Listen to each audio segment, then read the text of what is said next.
Hello, and welcome again to Living English.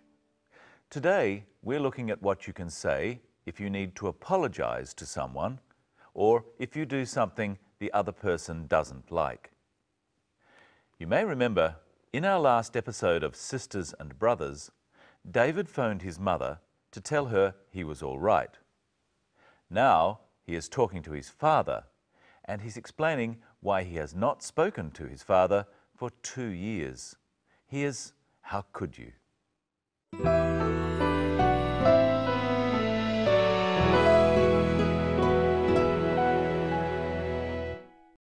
Hello, Dad?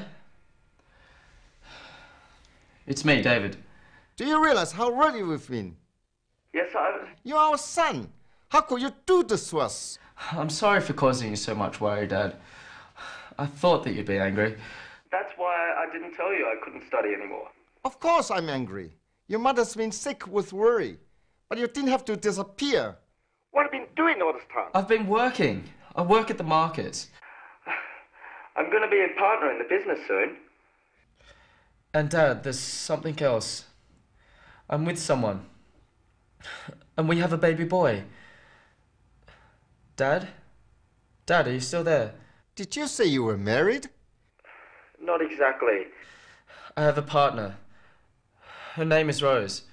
And we have a son. Your grandson. Dad? I'm here, David. There's too much to think about. I want you to come home. But I... No buts. You need to come home. Bring her. Bring Rose and our grandson. Your mother and I love you. We want to see you. We want to meet your family. Well, David's father was very angry, but perhaps he was right to be angry. David's father asks David some questions which are not really questions. He is telling David how angry and upset he is. Let's look again at these. Hello, Dad? It's me, David. Do you realize how ready we've been? Yes, You're our son. How could you do this to us? David's father, Norman, asks David, "Do you realize or understand how worried we've been?" He doesn't really want David to answer. He is telling David that they have been very worried. Try saying this phrase at home with the clip. Do you realize how ready we've been? Let's try a few other phrases like this, starting with, "Do you realize?" "How late you are?" "Do you realize how late you are?" "What the time is?" "Do you realize what the time is?" This phrase can also be used to make people aware of something. For example, "Do you realize you have left your car lights on?" This is being helpful. Listen again to the other question Norman asks. You're our son. How could you do this to us? Norman asks David, "How could you do this to us?" Again, he isn't really asking a question. He is saying how upset he is. David apologizes for his action. Listen. How could you do this to us? I'm sorry for causing you so much worry, Dad. In English, sorry is the word that you use to apologize. You might say, "Excuse me," for minor things, for example, if you bump into someone. But sorry can be used in all situations. There are a few different ways of saying sorry.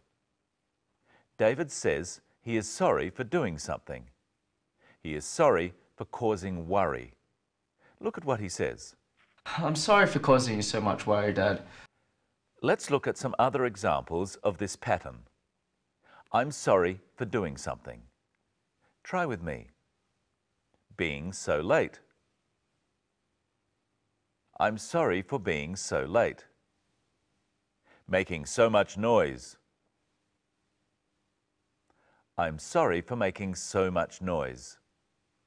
Forgetting your order. I'm sorry for forgetting your order. Another way of saying sorry is to say, I'm sorry to do something. For example, interrupt. I'm sorry to interrupt. You try. Take so long. I'm sorry to take so long. Say you failed your exam. I'm sorry to say you failed your exam. Or you can say you're sorry for something you did or didn't do at a particular time.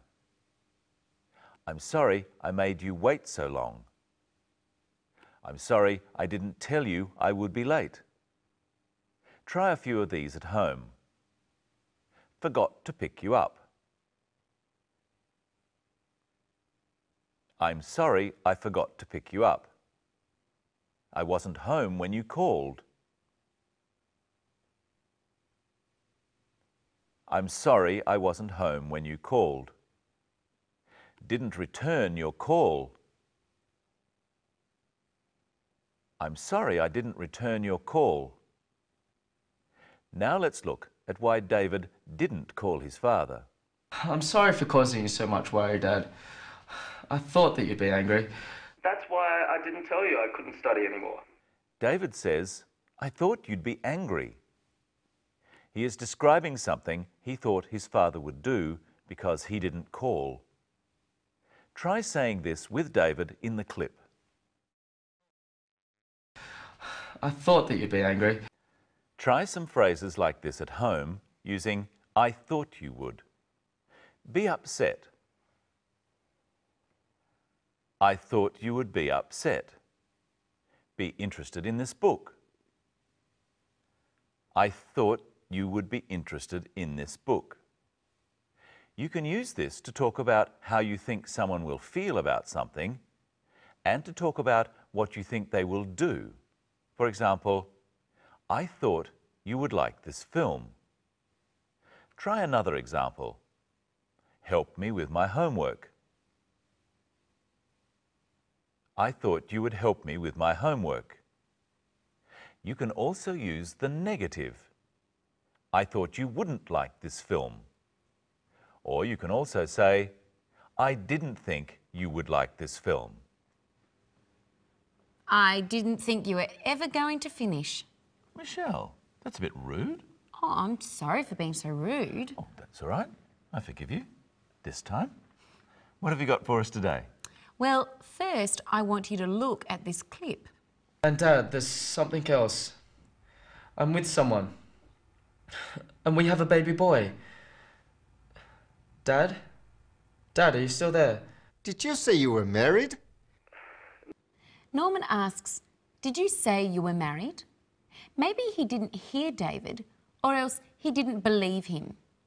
He's checking what he thought David said. Notice that because the question is in the past, did you? The rest of the sentence is in the past too. Did you say you were married?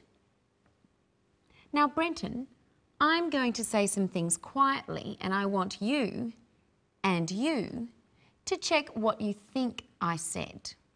But you at home have some extra help because what I say will be on the screen. Ready? I'm all ears. I'm going to a wedding. Did you say you were going to a wedding? Yes. The wedding is in Fiji. Did you say the wedding was in Fiji? I bought a new dress.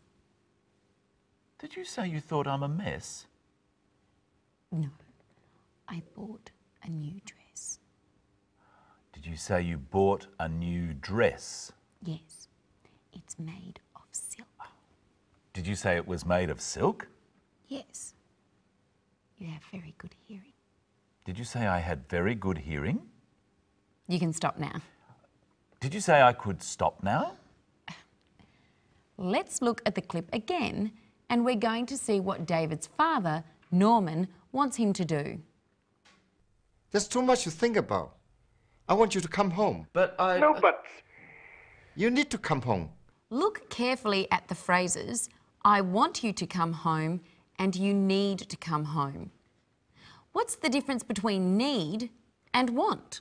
Well, I want a cup of coffee, but I don't need one. I can do without one. That's right. And in the first example, Norman is telling David what he wants David to do. So he says, I want you to do something, not I want something. So I'm going to tell you what I want and you have to do it. But you only do it if I say I want you to. All right? All right. And you can help me at home by making up sentences with I want you to. Stand up.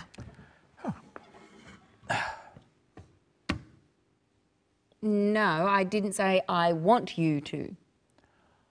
Oops.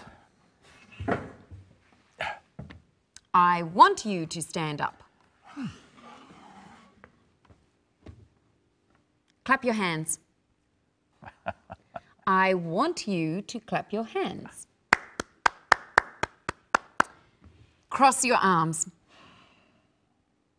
I want you to cross your arms. Sit down. What? Got you.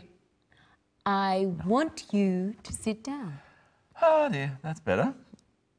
Now, Brenton, are you my partner? Well, yes, I'm your partner on this program. Let's look at the clip and you'll see some different uses of the word partner. I work at the market.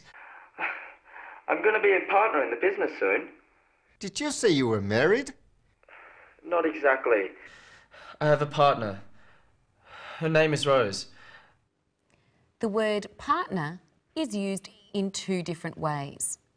First, David says he is going to be a partner in the business.